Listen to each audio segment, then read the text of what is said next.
Chegando aqui rapidão no TGD Esportes para gravar esse vídeo, o primeiro sobre as oitavas de final da Copa do Mundo de 2026. Bom, meu nome é Marcelo Estobals, mas tu pode me chamar de TGD e depois da vinheta, rapidão, a gente vai falar então sobre Canadá 0, Marrocos 3 e também sobre a vitória magrinha da França sobre o Paraguai por 1-0. Depois da vinheta, vamos lá.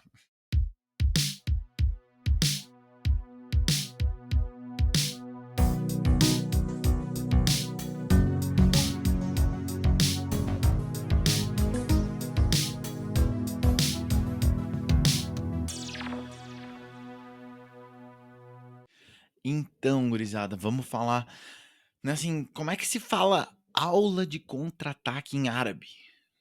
Olha, eu tive que pesquisar e no final do vídeo eu te conto. Mas vamos falar então desse jogo aqui que aconteceu no NRG Stadium em Houston, no Texas, né? Onde o Canadá foi derrotado pelo Marrocos por 3-0. E olha, que eu cheguei a assistir o primeiro tempo desse jogo completo, depois tive que assistir o compacto. Como eu contei pra vocês, eu tava no chá de fraldas do meu filho que tá pra nascer. Mas, cara, vamos falar rapidão que o Canadá, contrariando a sua fama, né, de povo amistoso, amigável, cara, o Canadá veio de forma agressiva pro jogo, tá? Tanto no ataque quanto na marcação. Claro, intensidade é a palavra da moda, né, no futebol, mas assim, além de tudo, cara, os canadenses cometeram muitas faltas e faltas e mais faltas, né? Assim, com menos de 10 minutos, assim, o jogo já tava nessa pegada.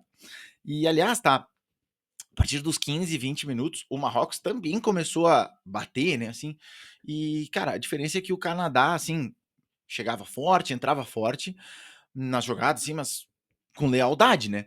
O Marrocos, cara, várias vezes passou um pouco do ponto, assim, e, cara, tanto que só no primeiro tempo, né, olhando a estatística aqui, só no primeiro tempo, Canadá teve 2 cartões amarelos, enquanto o Marrocos levou 4 cartões pro vestiário, beleza? Então, assim, o Marrocos passou bastante do ponto. A verdade é que o Canadá, nos primeiros 15 minutos de jogo, sufocou o Marrocos. Pressão na saída de bola e vontade de abrir o placar logo no começo. Bom, olhando o placar de 3-0 no final do jogo é meio estranho, né? Mas, cara, além disso, o Canadá soube anular as principais peças marroquinas e foi melhor no primeiro tempo inteiro. Podia ter aberto o placar, não conseguiu. O famoso quem não faz leva, né? Aí, bom, veio o segundo tempo e, cara, na minha opinião, assim, o Canadá se perdeu, cara. Se perdeu no vestiário, não voltou pro campo, assim, basicamente isso.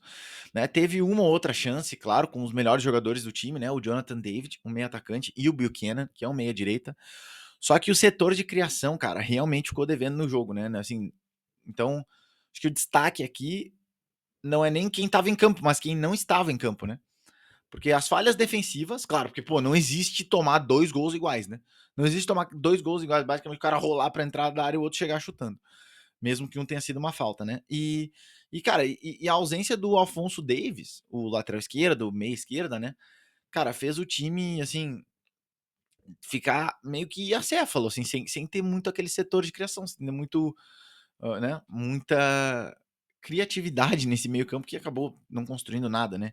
Então, assim, né, as próprias falhas defensivas e a ausência do Alfonso Davis foram decisivos, então, para a eliminação da a primeira eliminação de uma das anfitriãs, né, dessa Copa do Mundo. Enquanto isso, o Marrocos, é preciso ser dito, tá? Primeiramente, que o Marrocos é um time traiçoeiro. E tudo bem, cara, faz parte do futebol, né? E assim, desde a Copa de 22, cara, é um time bastante talhado em criar armadilhas, sabe? Ele baixa as linhas, vai trazendo o adversário para o campo, né? E acelera nos contra-ataques. Então, desde o começo do jogo, o Marrocos, ele aparentava estar meio, cara, descontrolado, assim, meio desajustado, desafinado. Hã, principalmente emocionalmente, né. Então, por isso aqueles 4 cartões amarelos só na primeira etapa, né. E o Marrocos ainda perdeu o seu principal jogador nessa Copa, né, com 21 minutos de jogo lá, o Saibari sentiu uma lesão na coxa, né, recém-contratado pelo Bayern de Munique, o Saibari. E, cara, ele saiu para a entrada do Brahimi, que é um atacante, também centroavante, né. Só que a alteração deixou o ataque do Marrocos um pouco mais preso, né, assim, ou menos móvel, digamos assim, porque o Saibari ele é um falso 9, enquanto o Rahimi é um jogador mais posicional, ele é um cara mais fixo, né. Apesar de ele ter a sua velocidade, mas ele é um cara mais posicional. Então, assim, para resumir, a primeira etapa foi assim, de muita defesa, na verdade, e pouco contra-ataque para o Marrocos, que é a grande arma, né. Então, assim, o Canadá estava mais próximo, de fazer o gol no primeiro tempo, do que de cair em alguma armadilha marroquina, né. O Bono, inclusive, fez pelo menos 2 grandes defesas, o goleiro do Marrocos. Só que, de novo, no segundo tempo, numa saída rápida de jogo da seleção marroquina, ali pelos 3, 4 minutos do segundo tempo, o bom zagueiro, cara, o De Figueiredos, o zagueiro do Canadá, ele se obrigou a fazer uma falta.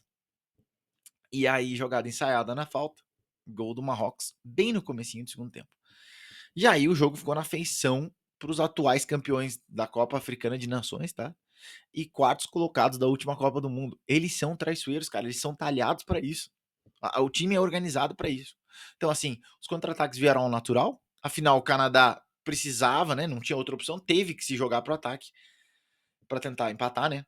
E, cara, saiu ao natural os contra-ataques e junto com eles o segundo e o terceiro gol da equipe africana, né? Que no finzinho do jogo, cara, assim, pô, o Canadá tomou um gol aos 52 minutos do segundo tempo, ou seja, as esperanças já estavam ruins, foram mais ainda, assim, aí acabou as esperanças do Canadá, né?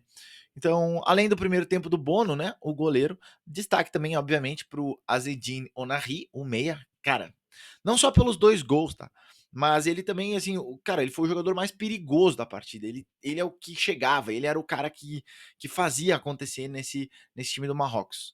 Então, assim, uma tarde inspirada e um jogo quase perfeito, né, craque da bola então, o Ounahi. E respondendo à questão lá do início do início do vídeo aqui, Dars Fel Hajme, se eu não me engano, até vou conferir aqui. Isso, Dars Fel Hajma Il Murtada. Significa então aula ou lição no contra-ataque. E foi isso no jogo desse sábado, dia 4, que o Marrocos ensinou para o Canadá. Falando dos próximos jogos aqui, rapidão: Canadá eliminado da Copa, enquanto o Marrocos enfrenta a França, né? Lá no dia 9 de julho, às 5 da tarde, no horário de Brasília, em Foxborough, no Gillette Stadium. Certo? E por falar da França, a França não é imparável, tá? A França não é imparável. E o Paraguai provou isso, tá? Como eu comentei no vídeo da sexta-feira, né? Eu tava no chá de fraldas do meu filho, não consegui exatamente acompanhar essa partida, então só assisti o compacto para dar uma opinião aqui, rapidão, sobre Paraguai 0, França 1, né? Gol do Mbappé aos 24 do segundo tempo, uma cobrança de pênalti. Para falar então que, cara, quando eu vi a escalação paraguaia pro jogo, eu pensei, e lá vamos nós de novo para mais uma retranquinha básica do Paraguai, né? E, cara, uma linha de 5 jogadores mais 4 meias, sendo 3 mais defensivos e só o Almiron pela meia direita ali, encostando um pouco mais no inciso, né? O centroavante que era uma ilha no time, né? E, cara, eu sabia, tu sabia, todo mundo sabia que o Paraguai ia tentar cozinhar, né? O le coq francês, né? Cozinhar o galo, como a gente diz. Hã, assim como fez com a seleção alemã, né, na fase anterior. Então, assim, catimba, climinha de Libertadores, aquelas faltinhas só para parar as jogadas, né, só para irritar, né. Então, assim, a nota aqui, então, é que o fato bizarro é que apesar dessas faltinhas todas, né, o Paraguai terminou os 90 minutos sem levar um único cartão amarelo no jogo. Isso é fantástico, cara. O juiz também não sei onde é que ele estava. Mas enfim, pelo que eu pude ver, tá, no compacto, assim, o Paraguai dificultou a vida da França, até onde ele teve forças, né? Até onde essa seleção teve forças. Mas, assim, toda essa ideia de picotar o jogo, fazer as faltinhas para irritar o adversário, né? E, honestamente, irritar o espectador do jogo, né? Também, porque, porra, às vezes o jogo picotado, assim, é né, pô, enfim, não vou falar um palavrão aqui. Mas, cara, toda essa estratégia assim, de picotar o jogo cobra um preço, né? Assim, uma hora, em algum momento, algum jogador iria passar do ponto. Nesse caso foi o Diego Gomes, né, um meia do Paraguai, camisa 8, que entrou muito afoito no lance e de fato cometeu o pênalti lá no Désiré Doué, o meia esquerda da França, resultando então no gol da eliminação paraguaia.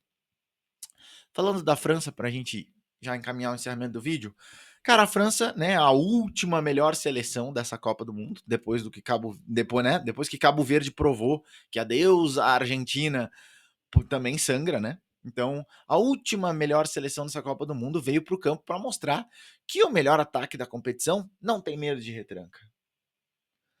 e de modo geral falhou. Na verdade, a França também sangrou para eliminar o Paraguai, né? Que é teoricamente mais fraco. Aliás, o Paraguai não é teoricamente mais fraco que a França, né? Ele é claramente mais. De fato, ele é mais fraco que a França. Assim, claramente o Paraguai é muito limitado, né? Principalmente em termos de peças ofensivas.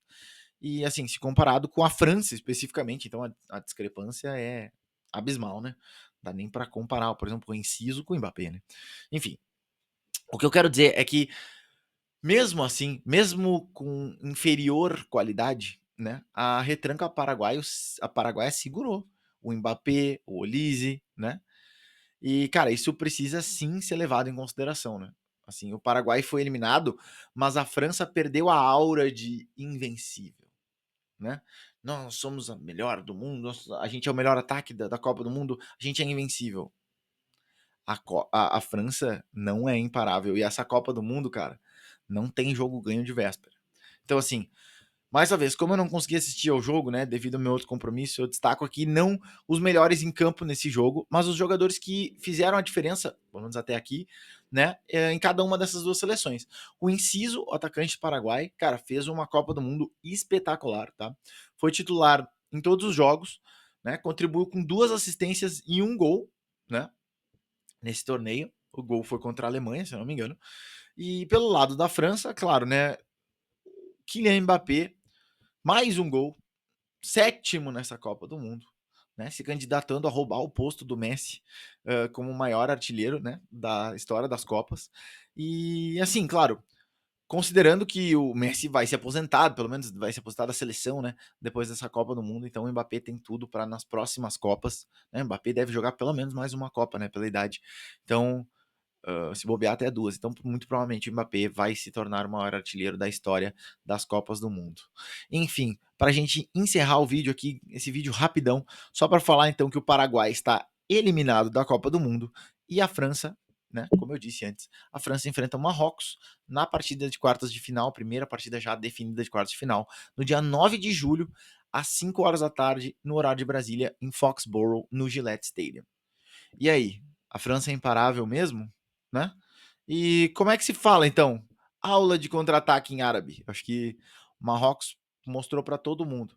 E o que vai ser esse Marrocos e França? Deixa aqui nos comentários, deixa tua opinião aí sobre esse jogo. E bom, esse vídeo foi mais rapidinho, foi mais correndo. Eu realmente não consegui ver os jogos, mas eu trago na próxima, né? Eu trago amanhã ainda ou ainda hoje de repente, né, falando de Brasil e Noruega, o jogo do Brasil completinho, e o México e Inglaterra, né, que é da onde sai o adversário ou de Brasil ou de Noruega. Esperamos que seja o Brasil, claro.